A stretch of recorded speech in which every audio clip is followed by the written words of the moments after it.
snap. And Mike would come right over here in the mirror and just practice it for like, round after round. With D'Amato as the teacher, Tyson became an obsessive student of boxing. Not just technique, its history. While in the gym, he practiced D'Amato's peekaboo style, fighting with one's hands high, as if in a defensive screen. At home, he would spend even more time practicing moves, as he had late into the night in the reform school.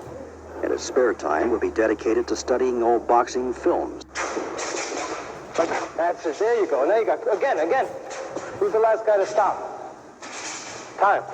Teenage Mike Tyson had found something at which he could excel, and for which he would win praise and recognition. But flashes of his life on the street shone through. I think about where I'm going to hit him and how many times I'm going to hit him. I have everything planned ahead of time. And if I know, if I hit him in the body once and I see that hurts, I'm going to hit him in the body at least 20 more times. And then if he's still up after the 20 more times, I'm going to hit him to the head. In 84, when he graduated to the senior division, where he was fighting guys, he was fighting men. He would be fighting men that, and he was beating them. Started his boxing comeback with a series of 4 impressive victories. Tyson went out of the gym, was alone and isolated. Cus D'Amato brought 2 trainers into Tyson's life, Teddy Atlas and Kevin Rooney. I met Tyson in Catskill, New York with Cus D'Amato. I was up there training fighters. I was training all the fighters for Cus D'Amato. I was training at the time when Bobby Stewart, who was a correctional officer in a youth prison near Albany, called up Cus and asked him if I would take a look at this young kid named Mike Tyson. Out that Stewart was a former fighter, which he was, pro and amateur. Stewart showed him a couple of things, and Tyson became very energized and very excited about the prospect of maybe learning how to box. And when he found out he was friendly with Cus, Tyson was excited that he might have an opportunity to come in and meet Cus. In his 70s, when he met Tyson, D'Amato believed he'd found the kid who once again could put Cus on a championship track. We trained him, myself and Teddy, at the beginning.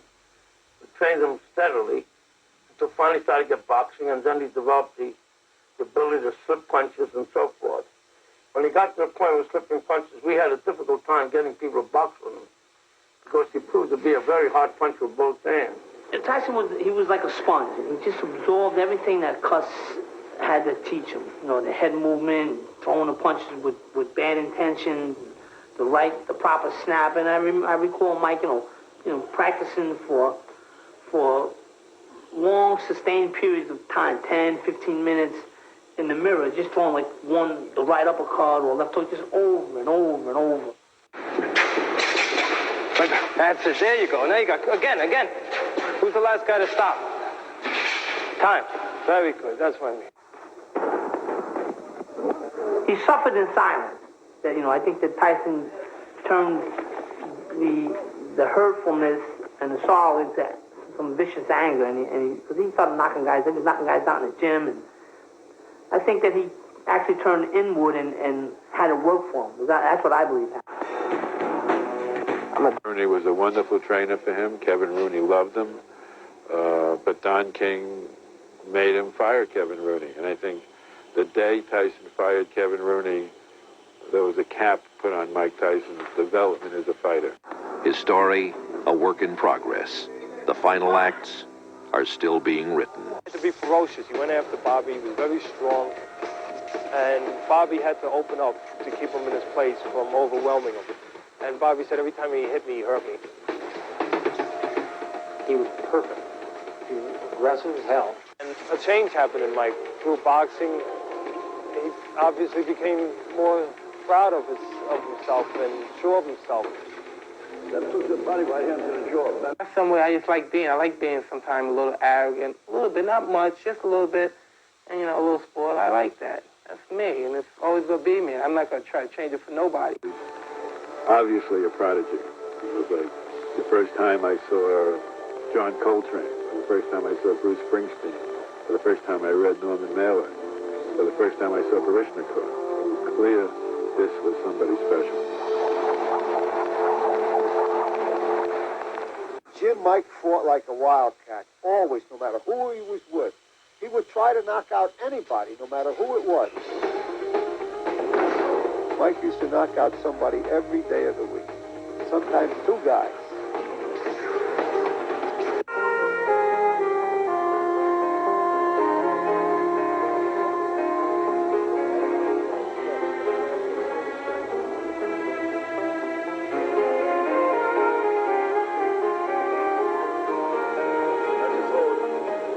stretch. Get a good stretch. I believe that if you give him any kind of time, he's already been in the reformatory, if you let him run wild up in the Catskill area, Albany, and so forth, he's going to get in trouble. We're not looking. That's it. Very good, very good. Jimmy and Bill Caton knew what they were doing with Mike Tyson. And if they said, Kevin Rooney is your man, he's going to train you. Greatest trainer who has ever come into the sport of boxing. You honestly believe now you're going to be the heavyweight champ, don't you? Most definitely. Like, I know Tuesday follow Monday. Got involved in the fighter's personal life.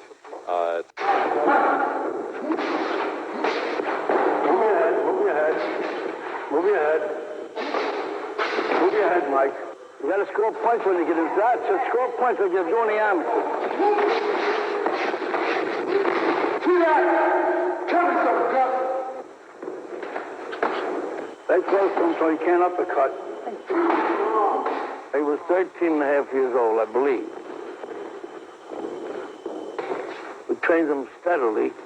When he got to the point of slipping punches, we had a difficult time getting people to box with him because he proved to be a very hard puncher with both hands.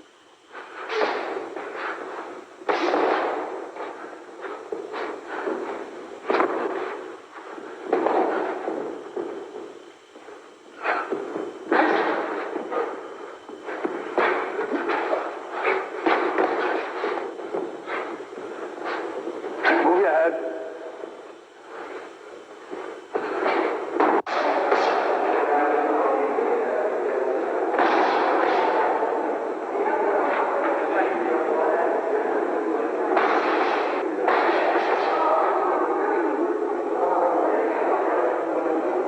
It's the little things, the discipline that, you know, that Cuss was instilling in him.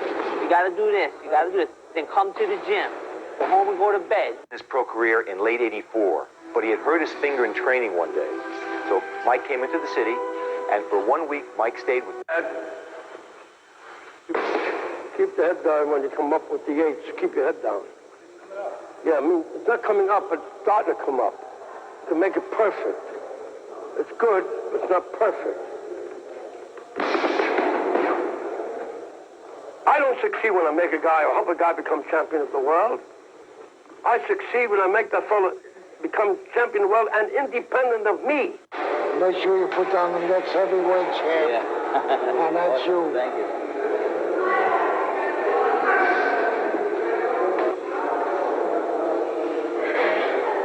He decided the time was at hand for the marketing of Mike with a technique that had never been used before. We prepared cassettes of all of Mike's fights and sent those cassettes with a covering letter to the top sports writers and top television personalities throughout the country. People would want to be in my shoes. They really think so because they say, wow, I make money, I can get rich. But if they had to go through some of the things I had to go through, I think they would cry. Sometimes it's so depressing you got to go through.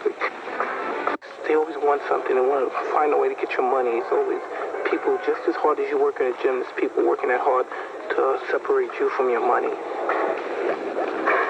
don't really know if I want to sign this document because Bill would really know more about the business than Robin would add on. But Mike, your son, our son, Mike, your son. Now Mike is all kinds of screwed up. I better sign my son. I don't want to hurt my son. It was a brilliant move, brilliant by Robin, to get Mike to do whatever had to be done.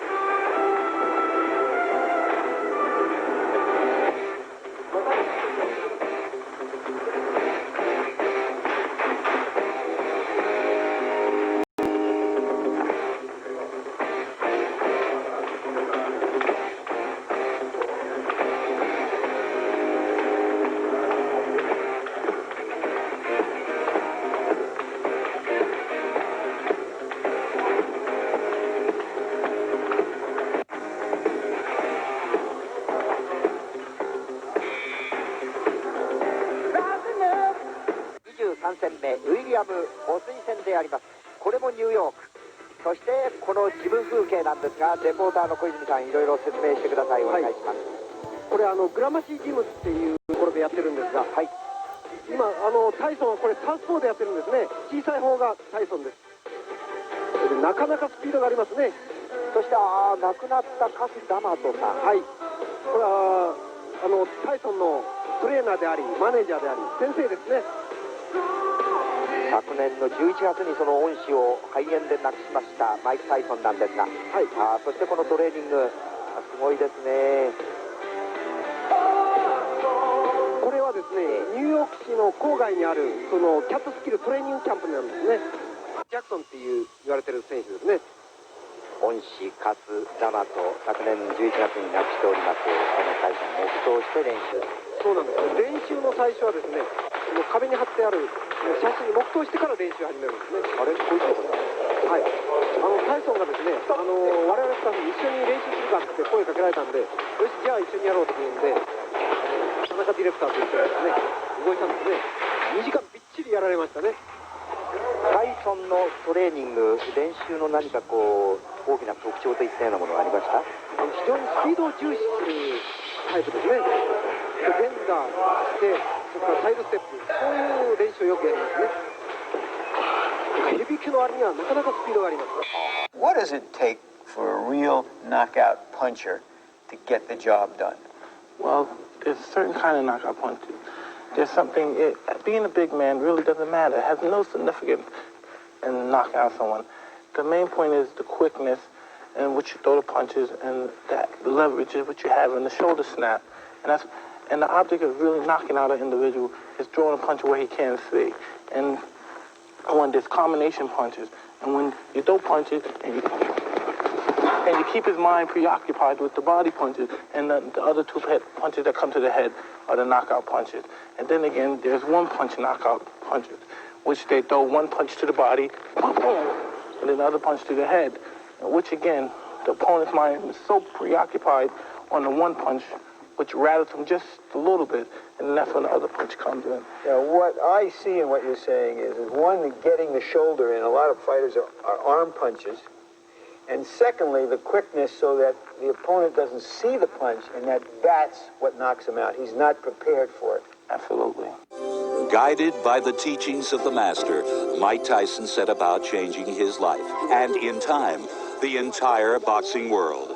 Put your hand here and bring the same hand. When he gets here, his life will bring it down. Even if he's got his life, bring down, bang, over here. Bang, with the left hook here. You get hit, bang, you get excited, and your head comes up, your hands. When you get hit, that's when you got to be calm. You got to be clever, you got to be smart, and not get hit. And when you're able to do this, you're a fighter. What was right and what was wrong. On his way to an amateur record. I was running a gym in Catskill with Customato. I was doing the training. They wanted him active and in the gym, either training all the time or going into the ring to fight. Was that, I think... And Mike wasn't afraid of anybody. Carset immediately spotted him as a future world champ. Tyson turned pro at 18 and knocked down whoever stood in front of him. Boxer. He could jab, he could move. He had a style that was created that made him exceptionally elusive and exceptionally difficult to hit. So that if you threw a punch, not only did you miss, but you were punished for even throwing the punch. I used to see him in the gym knocking people out. They started bringing in professional fighters from Mike to spar with. That was the only way we get a chance to detect all of this mechanism that was going on. Here, Mike is 14 years old, and I'm 25. Thought I was the man. I learned the hard way with Mike. Once that bell rang, it was time to go to war. And the way to get experience in boxing. Be a champ of the world someday. Just keep your mind where it's supposed to be. Each week I teach him something new. First week I teach him how to slip punch. Second week I teach him how to weave hooks. Each time he come back, you could see he learned real fast because he was interested. Straight over, nice and straight. You could punch him because now you had the ability to be a world champion fighter. Because he was playing a dangerous game, I thought.